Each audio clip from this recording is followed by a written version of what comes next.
നാരായണായ വിദ്മഹേ വാസുദേവായ ധീമഹി തന്നോ വിഷ്ണു പ്രചോദയാത്.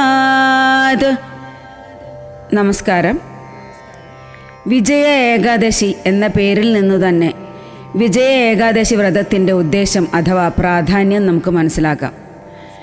ഏതു നല്ല കാര്യത്തിലും ഉണ്ടാകുന്ന വിജയം. വിജയ ഏകാദശി വ്രതം ആചാര പ്രാധാന്യത്തോടെ അനുഷ്ഠിക്കുന്ന ഭക്തന് തൻ്റെ എല്ലാ നല്ല കാര്യങ്ങളിലും വിജയം നേടാൻ സാധിക്കുന്നു.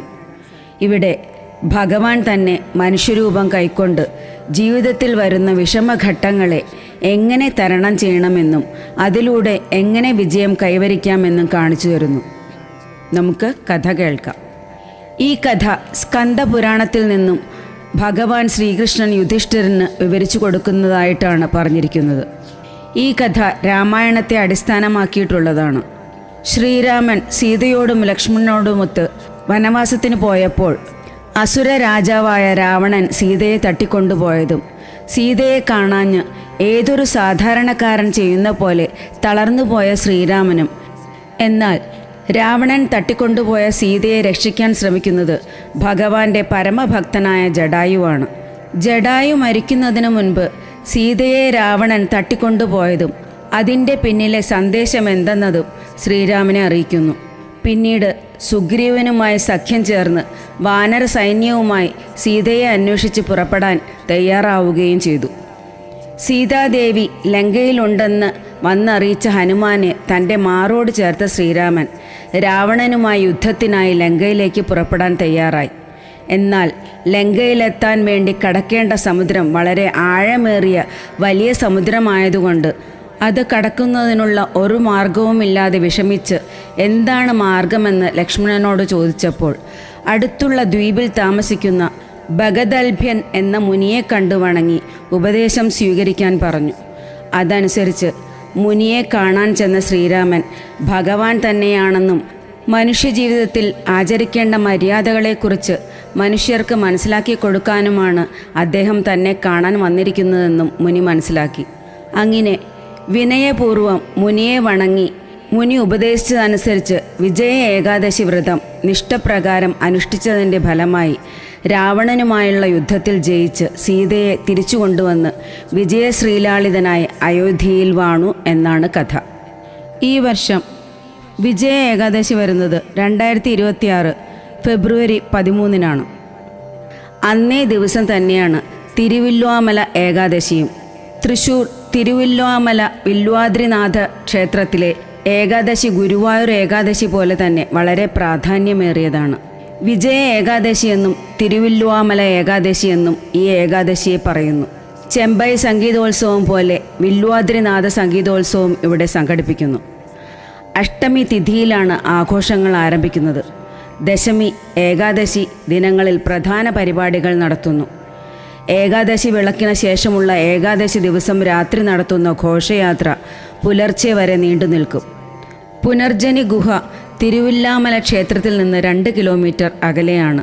പ്രകൃതി തന്നെ രൂപപ്പെടുത്തിയെടുത്ത ഗുഹയാണിത്. പുനർജനി നൂളുക എന്നാൽ പുനർജനി ഗുഹയിലൂടെ കടന്നു പോകുന്നത് ഒരാളുടെ പാപങ്ങളെ ഇല്ലാതാക്കി ജനനമരണ ചക്രം അവസാനിപ്പിച്ച് മോക്ഷം നൽകുമെന്നാണ് വിശ്വാസം. മഹാവിഷ്ണുവിൻ്റെ 5ാമത്തെ അവതാരമായ പരശുരാമൻ ഭൂമിയിലെ ക്ഷത്രിയരെ കൊന്നൊടുക്കിയ പാപം ഇല്ലാതാക്കാൻ പുനർജനി ഗുഹയിലൂടെ 21 തവണ നൂണ്ടതായി പുരാണങ്ങളിൽ പറയുന്നു. ഗുരുവായൂർ ഏകാദശി ദിനത്തിൽ മാത്രമേ ഈ ഗുഹ പൊതുജനങ്ങൾക്കായി തുറന്നുകൊടുക്കൂ. തിരുവില്ലോമലയിലെ പ്രധാന പ്രതിഷ്ഠ ശ്രീരാമനും ലക്ഷ്മണനുമാണ്. മുന്നിലും പിന്നിലുമായി 2 വ്യത്യസ്ത ശ്രീകോവിലുകളിൽ മഹാവിഷ്ണുവിൻ്റെ രൂപത്തിലാണ് പ്രതിഷ്ഠയുള്ളത്. അഷ്ടമി നാളിൽ ചുറ്റുവിളക്കോടെ ആരംഭിക്കുന്ന ഏകാദശി ആഘോഷങ്ങൾ ഏറ്റവും വലിയ ആഘോഷമാണ്. ദശമി നാളിൽ പൂജയുടെയും ദീപാരാധനയുടെയും സമയത്തൊഴികെ മുഴുവൻ നേരവും നട തുറന്നിരിക്കും എന്നതാണ് പ്രത്യേകത. തിരുവില്ലോമല ഏകാദശി വ്രതം നോറ്റ് പ്രാർത്ഥിച്ചാൽ ശത്രുക്കളിൽ നിന്നുള്ള ജയവും എല്ലാ നല്ല കാര്യങ്ങൾക്കും വിജയവുമാണ് ഫലം. ശ്രീകോവിലിലെ ശ്രീരാമൻ്റെ പ്രതിഷ്ഠ 5 അടി ഉയരമുള്ള പാതാളാഞ്ജന ശില എന്ന അപൂർവ കല്ലിൽ കൊത്തിയെടുത്തതാണ്. ക്ഷേത്രത്തിലെ ഇരട്ട ചതുരാകൃതിയിലുള്ള ശ്രീകോവിലും ആനക്കൊട്ടിലും തിരുവില്ലാമല ക്ഷേത്രത്തിൻ്റെ സവിശേഷത ഒന്നുകൂടി ഉയർത്തുന്നു.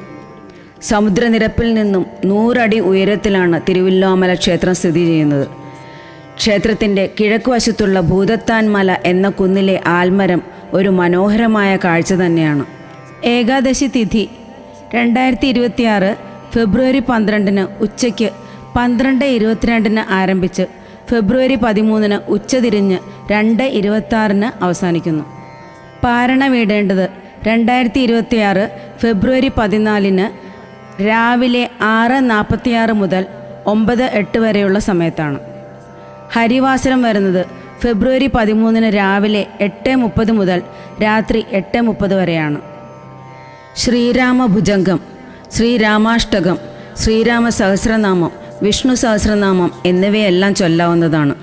ഒരിക്കലൂണായി ദശമി ദിവസം വ്രതം ആരംഭിച്ച് ഏകാദശി ദിനം അവരവരുടെ ആരോഗ്യമനുസരിച്ച് ഫലമൂലാദികൾ ഭക്ഷിച്ചോ പരിപൂർണ ഉപവാസമായോ വ്രതം ആചരിക്കാവുന്നതാണ്.